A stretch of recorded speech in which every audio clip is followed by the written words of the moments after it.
Hayyee akkam nagaa jirtu maatiiwwanii fi hordoftoota jalaa dhugaa miidiyaa irratti nu hordoftan. Akkuma baratame har'as barnoota baay'ee irraa barattu jedhee yaade fi baay'ee isin gargaara jedhee itti amane tokko qabadhee isiniif dhiyaadhetan jira. Barnootichallee kan walumaan ilaallu ta'a hanga xumura qophii keenyaatti nu faana bu'aan affeerraa keenya. Viidiyoo yeroo darbe isiniif hojjedha irraas waan baay'ee akka barattan abdii guddaan qaba.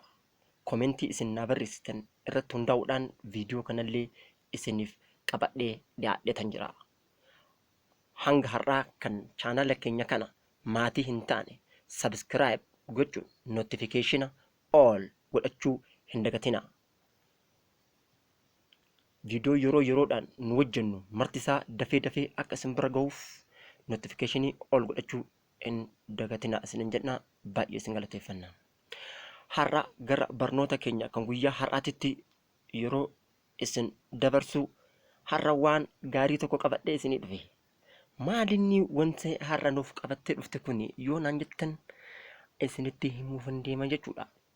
Appilikeeshina baay'ee bareedu baay'ee namatti tolu kan itti gammaddan jedhee yaade tokko ishiinillee Chino appilikeeshina as fuula deskitooppii bilbila kiyyaa kanarra jira.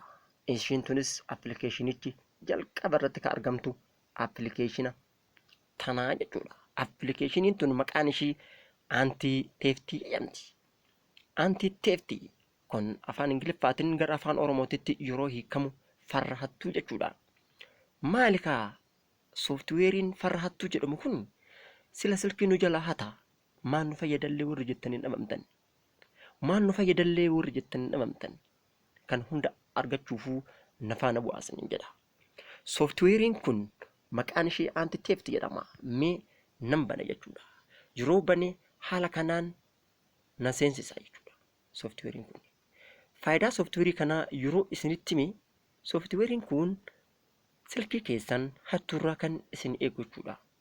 Fakkeenyaaf silkii keessan lafa keessanii yeroo biraa sokkitanitti bakka isin fiksidi gootanii keessassan irraa akka namni tokko sochoosen alaarmii godhee akka isin waamu yeroo barbaadan iddoo detect motion detection bakka jedhu kanarratti cuqaastu jechuudha. Bakka motion detection jedhu kanarratti erga cuqaastanii silkiin keessan bakka taa'irraa yeroo socho'e sagalee dhageessisees isin waama jechuudha. Mee bakkicha cuqaasnee haa seennu. Yeroo seennu haala kanaan off ta'e jira jechuudha. Motion detectioniin keenya off ta'e jira jechuudha.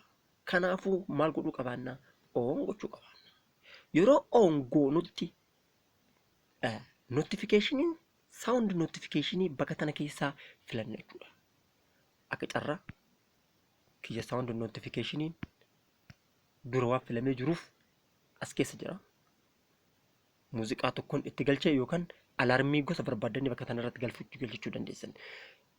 Kana erga on gootanii booddee yeroo silkii keessan lafa keessanii biraa deemtan namni bakka sanarraa yoo xiqquma ishee sochoose sagalee ajaa'ibaatiin iyyee isin waama jechuudha.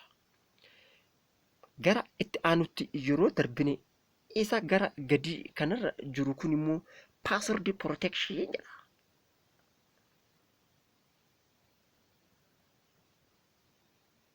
Password protection bakka jedhu kana yeroo bakka kana on gootan password protection kana yoo intruder surveillance kan jedhu kanallee on gootu amma fakkeenyaaf permission location on jedhu na gaafate location on hin godhaafi sanaan booda wrong password alarm yeroo amma wrong password kana on irra yeroo kaa'ee gaafa namni silkii kiyya banu password si'a tokkoof yeroo dogongore alaarmii cimaa dhageessiseet na waama jechuudha.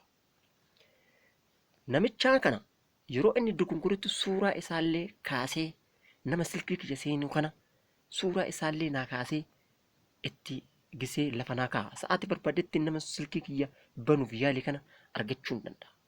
Mee yeroo tokko duubatti deebi'ee silkii kiyya kana paaswordii look godhee fayyadamuuf jecha mee yeroo tokkicha banuudhaan isin agarsiisa. Sooftiweericha kana erga install godhattanii booda haala kanaan yeroo bantan haala kanaan inni ofiisaatii inni banama. Erga haala kanaan isin baname namoota tanaan dura silkii keessa seenanii paaswordii seenuuf paaswordiidhaan yaalaa turan suuraa isaanii bakka tana keessa isinii kaa ofiisaatii jechuudha. Bakka tana keessa dhaxxanii suuraa isaa iddoo gaalarii jedhutu jira. Bakka gaalarii jedhu tana yeroo cuqaaftan suuraa namoota tanaan dura silkii kiyya kana sakuriitii isaa dogongoranii sakuriitii isaa banuu yaalaa turanii haala kanaan detected godhee naaf bana jechuudha. Iddoo tana keessaa osoo hin bahin wanti isinitti argisiisuu barbaadu afaan isaa filachuudhaaf afaan isaa filuudhaaf iddoo tana keessa dhuftu. Iddoo tana keessa dhaxxaniitis afaan ni filattu jechuudha. Afaan hedduutu jira. English Standard, African, Arabian, Amharic. Warra Amaarikiidhaan barbaadanillee Amaarikiidhaan irratti godhachuu dandeessu. Warri afaan Oromoo kan jedhu as keessatti hin arganne silaa afaan Oromootiin godhachuu qabaanna iyyuu gara fuulduraa sooftiweera afaan Oromootiin develop godhuu qabaanna. Kunumaa rakkoon qabu. Ammaaf isin namni baay'een afaan Ingiliffaa waan dandeessaniif English Standard kan jedhu kana irra osoo kaawwattanii nan filadha jechuudha. Isa kana irratti ni filattu. Sanaan booda haala kanaatti cinaattis keessa baatu jechuudha. Amma wanti isin beekuu qabaattan yeroo silkii keessan bantanii biraa deemtan wanti isin godhuu qabaattan bakka tana oon ta'uu ishii sheekuun gootu tana oon hin godhattu. Paaswordii yoo namni isin jalaa dogongore oon ta'uu isaan beektanii sanaan booda silkii keessa lafa keessanii yeroo isin deemtanitti ofiisaatuu sakuriitii silkii keessanii isin eega jechuudha.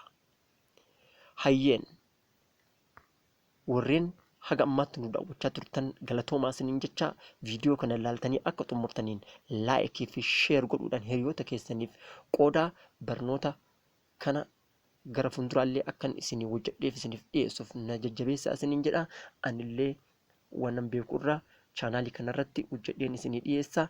Namoota hedduu taanee chaanaalii kana irratti isinii hojjenna. Isinillee waan barbaadan koomentii jalatti nu barreessaa. Yaada qabdanillee koomentii jalatti nu barreessaa isiniin jenna. Baay baay.